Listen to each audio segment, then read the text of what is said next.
Hello student, आज हम class 9 का चैप्टर नंबर 2 जो फिजिक्स से है, इस चैप्टर को करने जा रहे हैं। Force and law of motion, बल तथा गति के नियम। इस चैप्टर में हम बल क्या होता है और बल के द्वारा हम वस्तुओं में क्या परिवर्तन कर सकते हैं, बल की हमारे जीवन में क्या भूमिका है, तो इस सभी का हम अध्ययन करेंगे। तो चलिए सबसे पहले हम ये समझ लेते हैं कि बल होता क्या है। तो सबसे पहले बल क्या होता है इसे समझेंगे। बल को हम अंग्रेजी में फोर्स कहते हैं। फोर्स क्या है, बल क्या है? बल एक वह बाह्य कारक होता है जो किसी भी वस्तु के स्थिति परिवर्तन करता है, किसी भी वस्तु की स्थिति परिवर्तन करने में मदद करता है। जैसे समझिए कि यदि कोई वस्तु विरामावस्था में, रुकी हुई अवस्था में, यदि हम उस पर बल लगा देते हैं तो वो गतिमान अवस्था में हो सकती है या फिर गतिमान होने की चेष्टा कर सकती है। दूसरी तरफ यदि कोई वस्तु गतिमान है तो यदि हम उस पर बल लगा दें तो वो विरामावस्था में जा सकती है या फिर उसकी दिशा परिवर्तित हो जा सकती है। इसके लिए एग्जाम्पल से समझेंगे हम। जैसे कि यही हमारे पास ये मार्कर है, इस पर हम बल लगाते हैं तो देखते हैं कि हम जैसे ही हम इस पर एक बल लगाया हमने, ये बल क्या है? एक बाह्य, बाहर से लगने वाला ऐसा कारक है जो कि किसी भी वस्तु की अवस्था में परिवर्तन कर रहा है। मतलब ये मार्कर इस पोजीशन पर था और जैसे ही बल लगाया हमने तो ये आगे बढ़ गया। इसका मतलब हुआ कि इसकी स्थिति में परिवर्तन हुआ। जैसे कि यदि कोई बॉल यदि हमारी तरफ आ रही है तो फिर यदि हम उसमें धक्का देते हैं तो वो रुक जाती है, या फिर यदि हम लात मार देते तो वो दूसरी दिशा में चली जाती है। यदि साइकिल चल रही है और साइकिल पर हम ब्रेक लगा देते हैं तो फिर वो कम स्पीड हो जाती है, रुक जाती है, या फिर हम पैडल तेज मार देते हैं तो फिर आगे बढ़ जाती है। तो यहाँ पर इस सभी जगह पर हम जो यूज कर रहे हैं वो बल का प्रयोग कर रहे हैं। तो बल क्या है? बल एक ऐसा बाह्य कारक है जो किसी भी वस्तु की स्थिति में परिवर्तन करने की चेष्टा करता है या फिर स्थिति को परिवर्तित करता है। अब यहाँ पर एक वर्ड हमने यूज किया कि चेष्टा करता है। ये चेष्टा क्या है? देखिए, यदि वस्तु छोटी है और कम बल लगाने से ही, मतलब जितना हमें क्षमता है उसके हिसाब से यदि हमने बल लगाया तो फिर वो उसकी स्थिति परिवर्तन हो गई। लेकिन यदि ये बोर्ड है, इसको हम आगे की ओर बल लगा रहे हैं लेकिन ये आगे को नहीं बढ़ पा रहा है। इसका मतलब क्या है? क्या ये हमने बल लगाया? यहाँ पे बल तो लगा रहे हैं लेकिन स्थिति में परिवर्तन नहीं हो रहा है। कहने का मतलब ये है कि इसको स्थिति में परिवर्तन करने के लिए हमें बहुत अधिक बल की आवश्यकता होगी। तो इस कंडीशन में यहां पर क्या है, बल के जो टाइप्स हो जाते हैं वो दो प्रकार के हो जाते हैं, संतुलित बल और असंतुलित बल।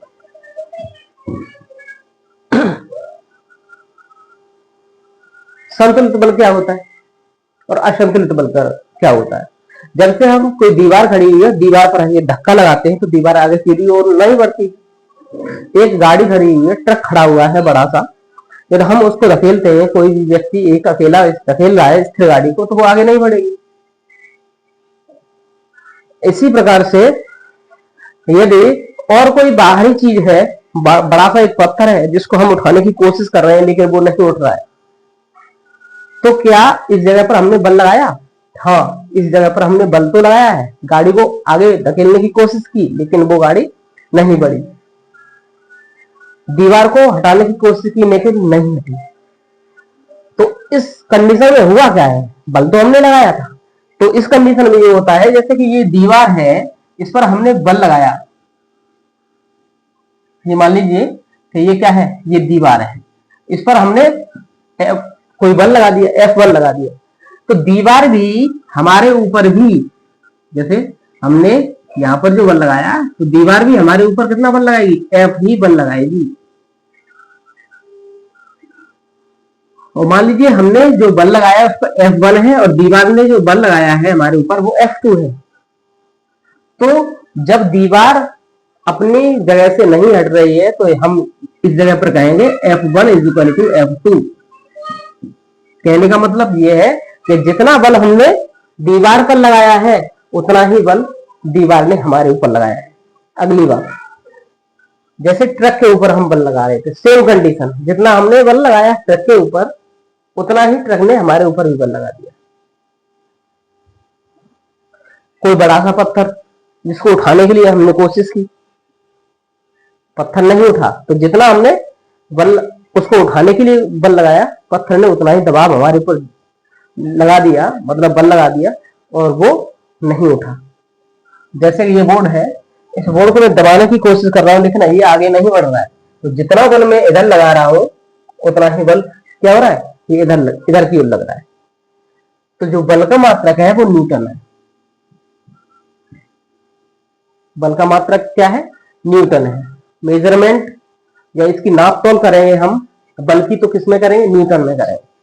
बाकी और भी मात्रक आएंगे वो आगे हम बताएंगे, जैसे ऐसे रूल्स हो गए, न्यूटन के बल संबंधी रूल नियम आएंगे तो उस समय पर हम बताएंगे। तो क्या है, बल का मात्रक न्यूटन है। अब हम न्यूटन की बात कर लेते हैं। जैसे कि हमने ये मैंने मान लीजिए यहाँ से 50 न्यूटन का बल लगा दिया, लेकिन ये आगे को नहीं बढ़ रहा है, तो फिर इसका मतलब ये है कि इस बोर्ड ने भी मेरी हथेली पर 50 न्यूटन का बल लगाया है। तो 50 न्यूटन का बल मैंने लगाया, 50 को उधर से लगाया, क्योंकि रिजल्ट इसका क्या होगा, F1 और F2 का यदि योग करें हम, क्योंकि 50 यूनिट बल लगाया हमने 50 न्यूटन का इस बोर्ड पर, और बोर्ड ने भी F2 जो बल लगाया है वो लगाया 50 न्यूटन का हमारे ऊपर। लेकिन हम यहां पर देखेंगे दिशा की बात, क्योंकि बल जब लगाया है तो दिशा की बात भी देखें। मैंने जो बल लगाया था वो इस दिशा में लगाया था, लेकिन जो बोर्ड है वो मेरे विपरीत दिशा में बल लगा रहा है। इसका मतलब क्या है, यहाँ पर जो साइन आएगा नेगेटिव साइन आएगा। और F1 और F2 को ये हम जोड़ते हैं, F1 plus F2 equal to क्या होगा, तो 50 प्लस -50 इक्वल टू यहाँ पर क्या आएगा, 0 आएगा। मतलब जो रिजल्टेंट फोर्स है या अंतिम परिणामी बल है वो क्या आया, 0 आ गया है। परिणामी बल का मान क्या आ गया, 0। तो इस प्रकार का जो बल होगा उसे कहेंगे संतुलित बल। कोई स्थिति में परिवर्तन नहीं हो रहा है तो फिर क्या कहेंगे, संतुलित बल। यदि हम किसी वस्तु पर बल लगा रहे हैं और उसकी स्थिति में कोई भी परिवर्तन नहीं होता, इसका मतलब सीधा सा है उस वस्तु ने भी हमारे ऊपर उतना ही बल लगाया है, और इस प्रकार के बल को क्या कहेंगे, संतुलित बल कहेंगे। लेकिन यदि हम किसी वस्तु के ऊपर बल लगाते हैं और उसकी स्थिति में परिवर्तन होता है तो फिर यहाँ पर कैसे होता है परिवर्तन, ये हम देखते हैं। मान लीजिए इस मार्कर की सहायता से मैं समझा रहा हूं आपको। मैंने इस मार्कर के ऊपर 10 न्यूटन का फोर्स लगाया, 10 न्यूटन का बल लगाया है, 10 न्यूटन का बल मैंने इस मार्कर के ऊपर लगाया। लेकिन ये जो मार्कर है ना, ये भी मेरे ऊपर हथेली पर बल लगाया। इस मार्कर ने केवल बल लगाया है 2 न्यूटन का, केवल 2 न्यूटन को। तो ये क्या कर दिया इसने, ये भी तो लगाया कुछ ना कुछ बल। तो मैंने लगाया 10 न्यूटन का, लेकिन 2 न्यूटन का बल लगा। अब इसमें हम देखते हैं, क्योंकि मेरा जो F1 है वो कितना है, 10 न्यूटन है, और F2 जो लगा है वो कितना है, तो 2 न्यूटन का है। अब हम इसका F1 और F2 निकालते हैं, परिणामी बल F2 equal to F1 plus F2 निकालेंगे। तो क्योंकि इसकी दिशा विपरीत दिशा है, मैं बल लगा रहा हूं मार्कर पर इस दिशा में, लेकिन मार्कर विपरीत दिशा में बल लगा रहा है। तो हम यहाँ पर देखते हैं 10 न्यूटन का ये है और यहाँ पर प्लस माइनस का 2 न्यूटन है, तो कितना हो जाएगा यहाँ पर 8 न्यूटन। मतलब ये है जो परिणामी बल 8 न्यूटन का जो बल है वो बल इस मार्कर को आगे की ओर बढ़ा रहा है। तो यहाँ पर ये कैसा बल है, ये असंतुलित बल है, संतुलन में नहीं आई। क्या होगा, यहाँ पर वस्तु है वो गति करेगी, गति में आ जाएगी। लेकिन जितना बल हमने लगाया है उतना ही बल दूसरी वस्तु लगाए तो फिर क्या होगा, वहां पर वस्तु गतिमान नहीं होगी और इसको कहेंगे संतुलित बल। असंतुलित बल क्या, एक जितना भी बल लगाया उससे यदि कम वस्तु बल लगा रही है तो फिर क्या होगा, यहाँ पर असंतुलित बल होगा और वस्तु गतिमान हो जाएगी। दूसरी कंडीशन, यदि कोई तेज चलती हुई गाड़ी आ रही है, मान लीजिए बॉल आ रही है, अभी समझ दो पॉइंट समझिए, एक गेंद है, फुटबॉल है मान लीजिए, अब वो लुढ़कती हुई आ रही है और हमने क्या किया, इसको हाथ लगाया और रुक गई वो। तो यहाँ पर क्या है, ये जो बॉल जब आ रही थी इसने हमारी हथेली पर जो बल लगाया, मान लीजिए 10 न्यूटन का बल लगाया, तो फिर ये हथेली ने हमारी ने 10 न्यूटन का बल लगा दिया इसके ऊपर, इस बॉल के ऊपर, तो ये बॉल रुक गई, क्योंकि रिजल्टेंट क्या होगा, परिणामी बल ये संतुलित बल होगा। अगली बात, वहीं पर एक क्या है, एक ट्रक आ रहा है, एक ट्रक आ रहा है, उसकी स्पीड बहुत ही कम है। जो ट्रक इधर की ओर आ रहा है और ये बहुत ही कम स्पीड से आ रहा है, लेकिन जब ये बल ये आगे की ओर आ रहा है, धीरे धीरे आ रहा है, लेकिन हम क्या करते हैं, हमने हाथ लगा दिया होगा जाकर के, लेकिन ये ट्रक रुकने वाला नहीं है। कहने का मतलब ये है कि जितना हम बल लगा सकते हैं इस पर, मैक्सिमम जितना हो सकती है हमें ताकत वगैरह 50 न्यूटन का, लेकिन यहाँ पर जो ये बल लगाया ट्रक, ये 50 नहीं, ये तो बहुत ही बड़ा बल होगा। और ये बहुत बड़ा बल क्यों होगा, ये हम आगे जब बताएंगे, इसको नियमों में जाएंगे तब बताएंगे क्यों होगा ये इतना बड़ा। क्योंकि ये चल के तो धीरे से आ रहा है, लेकिन इसका जो बल है वो बहुत ही ज्यादा बल लगाएगा, हम पीछे खिसक जाएंगे तो दब जाएंगे। तो फिर क्या हुआ, यहाँ पर असंतुलित बल होगा, जिससे हम इस ट्रक को नहीं रोक पाएंगे। तो इस तरह से हमने बल को समझा। बल क्या है, बाह्य कारक है जो किसी भी वस्तु के स्थिति को परिवर्तन करने की चेष्टा करता है या परिवर्तन कर देता है। दूसरी बात, बल संतुलित और असंतुलित दो बातें हमने समझ ली। आगे की ओर समझते हैं। अब आता है गति का प्रथम नियम, लेकिन उससे पहले समझते हैं गैलीलियो गैलीली एक पर्सन हुए हैं, इन्होंने क्या किया है, गैलीलियो गैलीली ने ही इस गति के बारे में बताया। जो भी एक ये वैज्ञानिक हुए हैं गैलीलियो गैलीली, इन्होंने पढ़ते हुए इनके जो पिताजी थे वो चाहते थे कि हमारा बच्चा पढ़ाई करे और पढ़ाई ऐसी करे, मतलब डॉक्टरी लाइन की पढ़ाई करे, लेकिन उन्होंने डॉक्टरी लाइन की पढ़ाई नहीं की। और बाद में क्योंकि इनके दिमाग में तो ये नेचुरल चीजें जो प्रकृति में घटनाएं होती हैं वो चीजें घटती थी, लेकिन पिताजी ठहरे, उन्होंने कहा कि नहीं डॉक्टर बनो, अच्छी सी उपाधि ले लीजिए, टाइटल ले लीजिए डॉक्टरी का।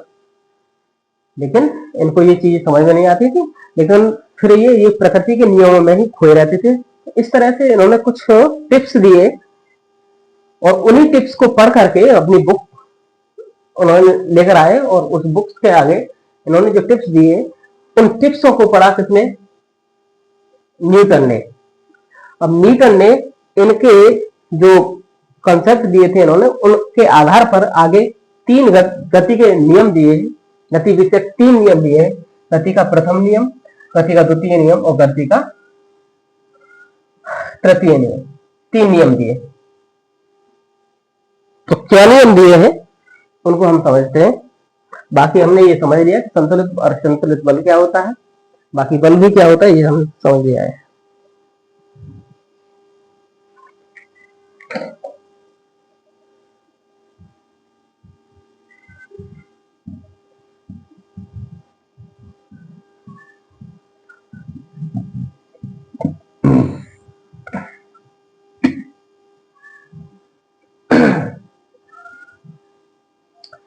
तो जो गैलीली थे इन्होंने क्या किया था, एक इंक्लाइंड प्लेन बनाया,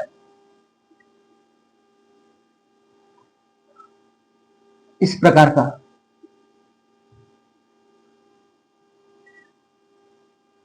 इंक्लाइंड प्लेन कहेंगे या नत तल कहेंगे।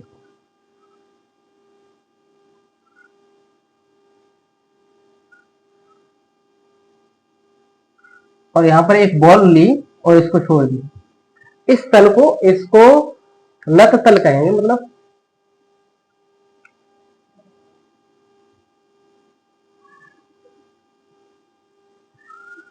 इस पर ये बॉल छोड़ दी।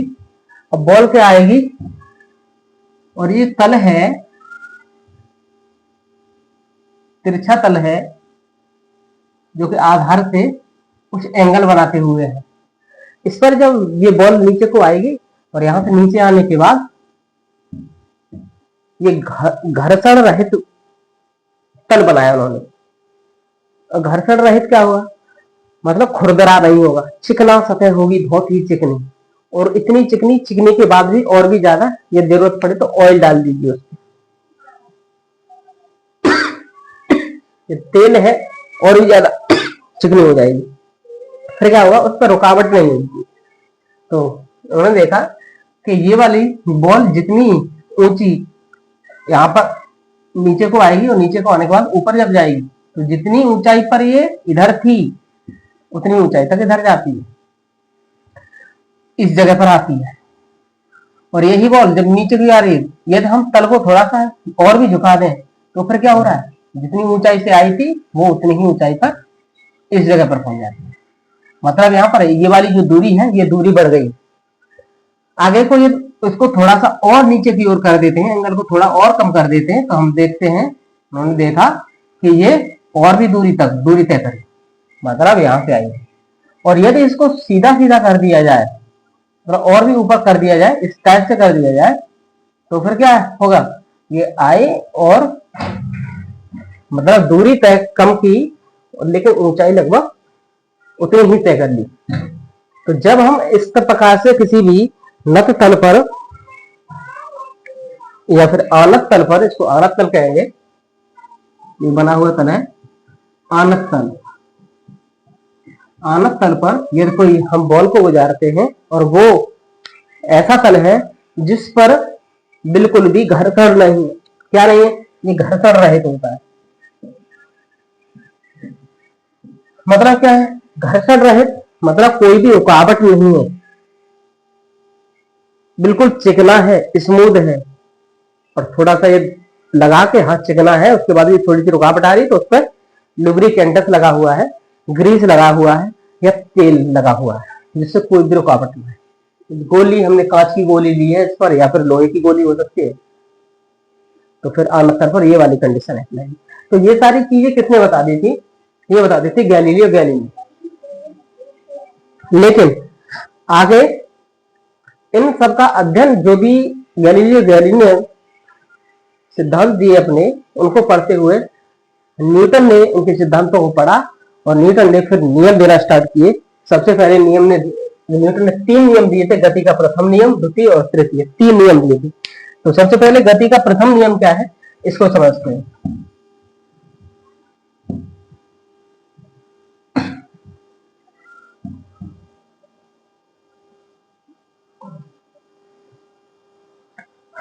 तो गति का नियम क्या है, प्रथम नियम क्या है, कोई वस्तु इसको पढ़ करके ही कि ये क्यों हो रहा था, उस ऊंचाई तक जा रही थी, जितनी ऊंचाई से छोड़ी थी उसी ऊंचाई पर, इस पर आधार बना करके उन्होंने नियम दिया। पहला नियम, प्रथम नियम,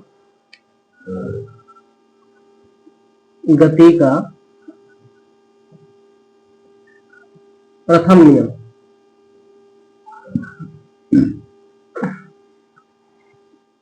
फर्स्ट लॉ ऑफ मोशन।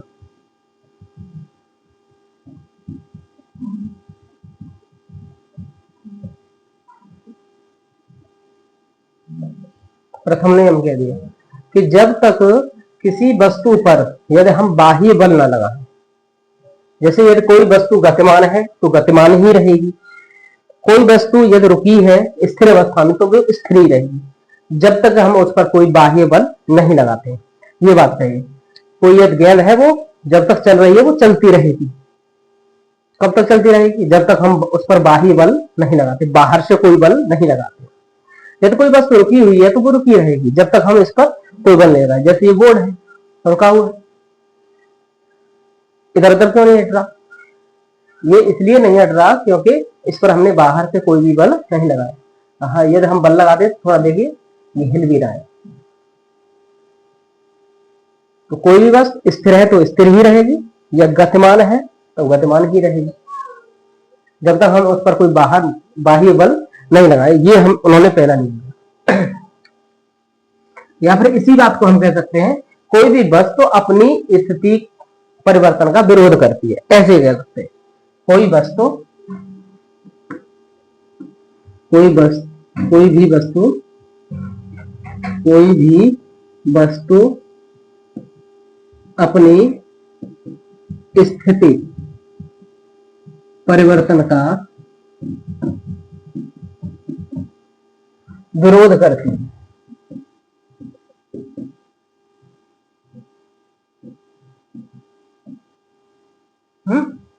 या फिर ये पहली बात कही,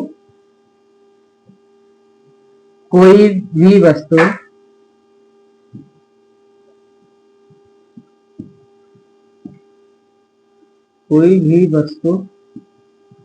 स्थिर अथवा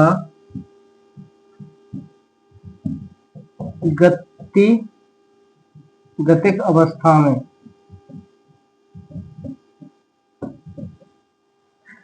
तब तक बनी रहती है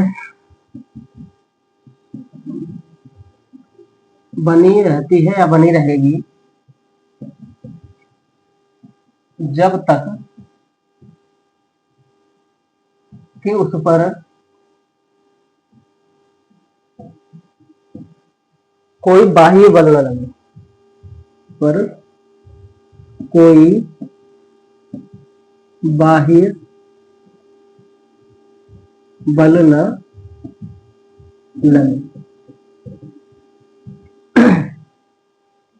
तो न्यूटन ने ये पहला नियम दे दिया। दोनों कंडीशन में समझ लिए बात एक ही है, कोई वस्तु अथवा स्थिर है तो स्थिर रहेगी, गतिक अवस्था में गति में है तो गति में रहेगी, जब तक बनी रहेगी जब तक कि उस पर कोई बाह्य बल न लगे। ये गति का प्रथम नियम है। कोई बाह्य बल नहीं लगा तो फिर स्थिति में परिवर्तन नहीं होगा। अब सोच में आ रही है कि नहीं, बॉल को तो ये हम लुढ़का देते हैं तो रुक जाती है थोड़ी दूर के बाद में। ये भी तो समझ में आ सकती है कि हमने बॉल को देखा तो लुढ़काया आगे और फिर वो थोड़ी दूर चली और फिर रुक गई, यहाँ पर तो रुक गई, क्योंकि गति की बात कर रहे थे हम।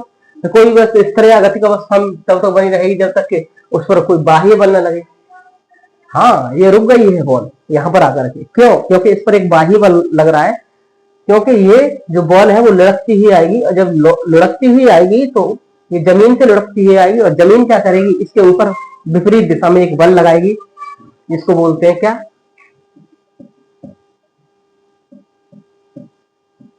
घर्षण बल। ये बॉल रुकी क्यों? क्योंकि जमीन फ्रैक्शनल फोर्स लगा रही है इस बॉल के ऊपर, घर्षण बल लगा रही, इसलिए बॉल रुक गई।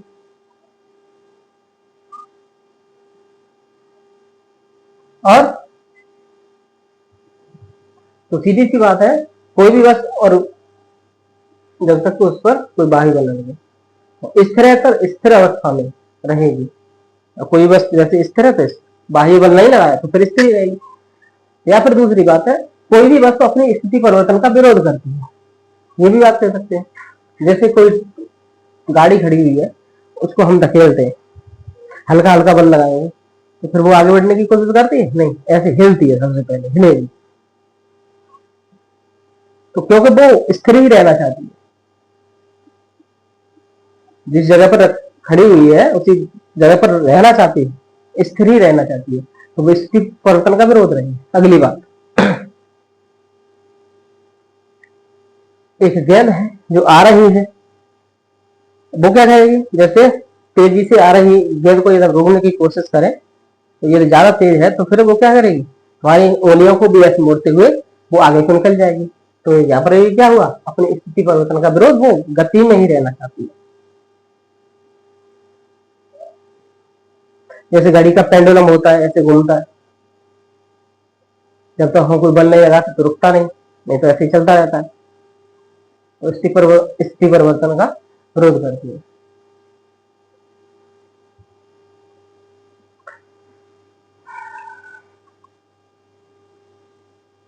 तो ये इसके लिए कुछ एग्जाम्पल और ले सकते हैं, जैसे कि हमने ये एक गिलास दिया है और इस गिलास के ऊपर क्या लेते हैं?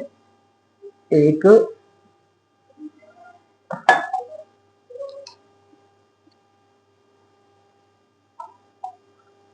ये देखिए,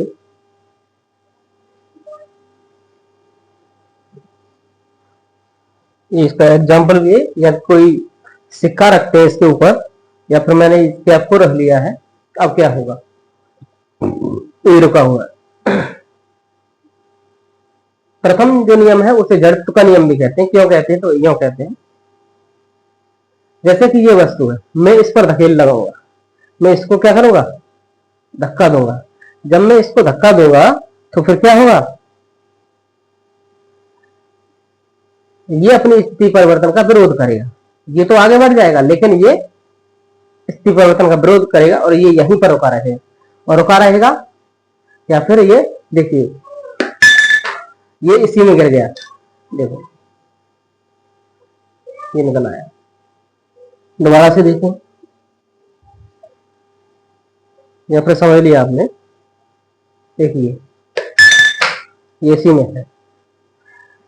तो यहां पर हमने ये समझा कि जो हमने ये कैप रखा था ये स्थिर अवस्था में था, लेकिन हमने किसमें, जो ऊपर हमने ये पुस्तक सी रखी थी, इसको तो हमने गति में लेकर आए, लेकिन ये गति स्थिति परिवर्तन का अपने का विरोध कर रहा था। स्थिर है तो स्थिर रहना चाहता है, इसलिए हम इसको क्या कहते हैं, जड़त्व का नियम कहते हैं। प्रथम नियम, गति के प्रथम नियम को क्या कहेंगे हम, जड़त्व का नियम भी कहते हैं। बहुत सारे एग्जाम्पल हैं लाइफ में हमारी में, जैसे आंधी चलती है, आंधी चलती है तो फिर क्या होते हैं, जो फल होते हैं, मान लीजिए आम है, आंधी चलती है तो आम झड़ जाते हैं। क्यों, तो आम ऐसे लटके हुए हैं, लेकिन जैसे ही आंधी चलती है तो फिर क्या होगा, आम हिलने से पहले तो उसकी जो टहनी है, जो पेड़ है, वो हिलता है।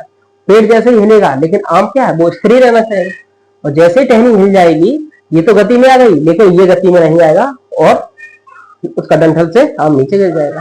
सेम कंडीशन में आगे जब हम कंबल झाड़ते हैं तो ऐसे उसको तेजी से या डंडा से पीट देते हैं, या फिर ऐसे रख देते, तो उसमें से धूल के कण बाहर निकल जाते हैं। ये भी क्या है, गति का प्रथम नियम है। आगे बात,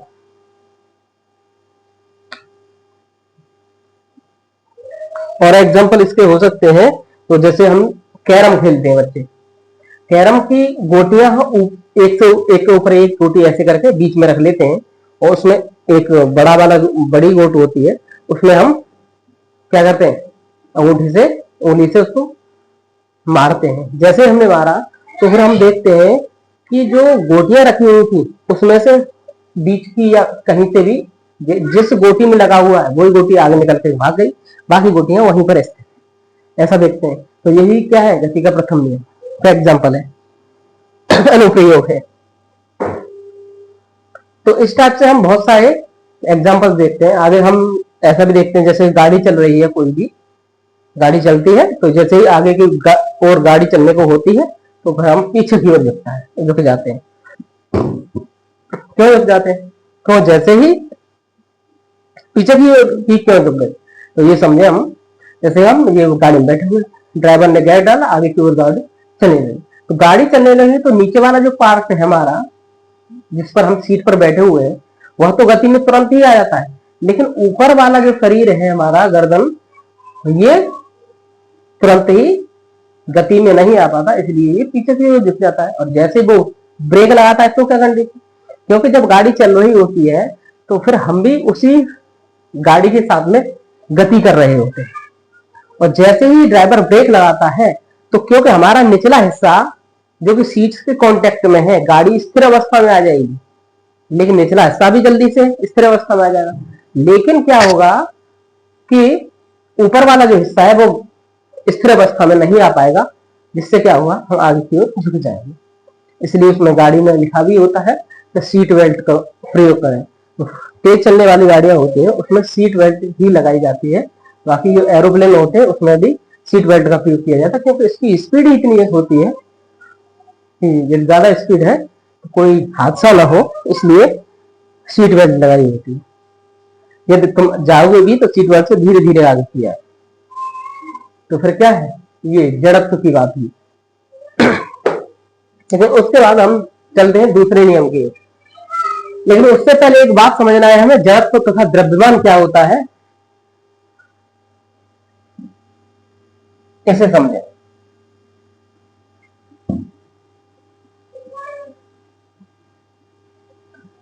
जड़त्व क्या होता है और द्रव्यमान है।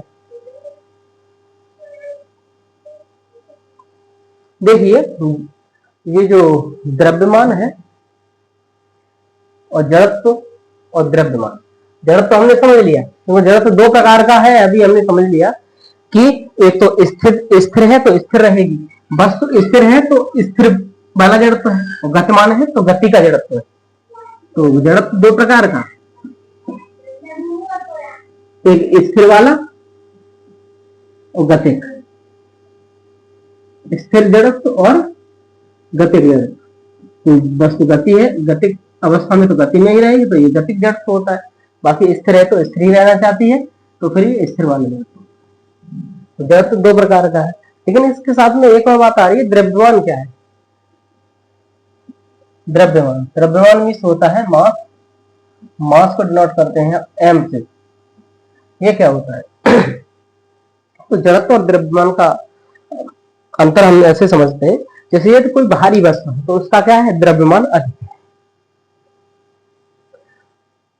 तो द्रव्यमान अधिक है तो जड़त्व भी अधिक होगा, द्रव्यमान कम है तो जड़त्व भी कम हो, ऐसे समझिए। तो किसी भी वस्तु की जो गति होती है वो किस पर निर्भर करती है, तो द्रव्यमान पर निर्भर करती है। अब जैसे समझिए, एक ट्रक है, एक क्या है, एक ट्रक है, भारी होता है बहुत, अब ये रुका हुआ है, अब कोई धकेलता रहे इसको, क्योंकि इसमें जो रुका हुआ है तो किसका, स्थिर वाला जड़त्व है, इसके ऊपर जो काम कर रहा है वो क्या है, स्थिर जड़त्व है, क्योंकि इसका जो द्रव्यमान है वो ही बहुत है? कितना है, ये 10,000 किलो के है, 10,000 केजी का ट्रक है। अब कोई धकेले इसमें, हिलाने की कोशिश करे, एक पर्सन लग गया, दो लग गए, तीन लग गए, कुछ नहीं हो पा रहा, क्योंकि स्थिर जो जड़त्व है वो किस पर डिपेंड निर्भर करने लगा है, ये द्रव्यमान पर निर्भर करने लगा। इसका जो मास है, द्रव्यमान है, वो कितना, 10,000 किलोग्राम।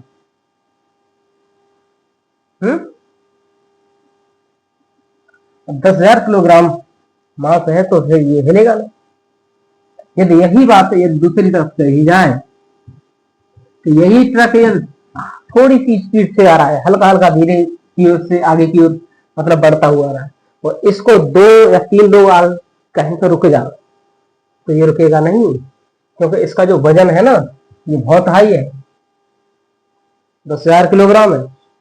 और वहीं पर क्या हो कि एक साइकिल आ रही है, क्या हो, उसी जगह पर एक साइकिल चलती हुई आ रही है, अब इस साइकिल से हो सकता है टक्कर न हो आगे, तो फिर इस साइकिल को रोकने की कोशिश करते हैं, और साइकिल को आसानी से व्यक्ति हाथ से पकड़ के ही रोक देता है, क्योंकि इसका वजन ही कम था। ये साइकिल थी, मान लीजिए वो कितनी थी, ज्यादा से होगी 40-50 किलो की,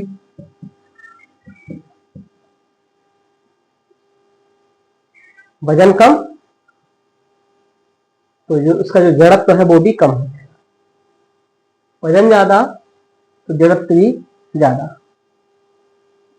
चाहे स्थिर जड़त्व हो चाहे फिर गतिक जड़त्व हो, लेकिन ये किस पर डिपेंड कर रहा है, ये द्रव्यमान पर निर्भर कर रहा है, जितना ज्यादा द्रव्यमान उतना ही ज्यादा जड़त्व। तो ये वाली बात समझ ली हमने। लेकिन आगे है गति का द्वितीय नियम। द्वितीय नियम में उन्होंने क्या कहा है, गति का द्वितीय नियम की गति गणना भी करनी है, तो इसको भी हम समझते हैं।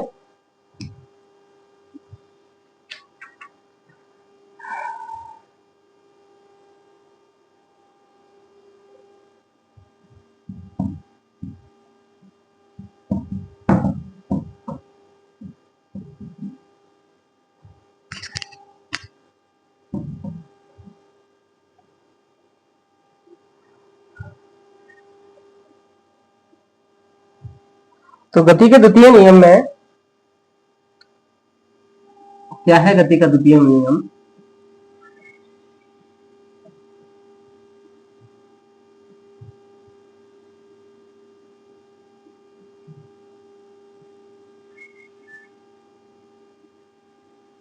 तो सेकंड लॉ ऑफ मोशन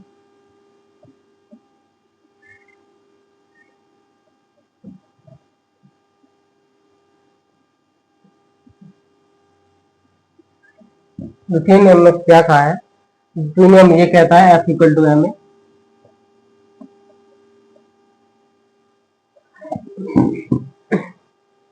कि जब हम किसी भी वस्तु पर बल लगाते हैं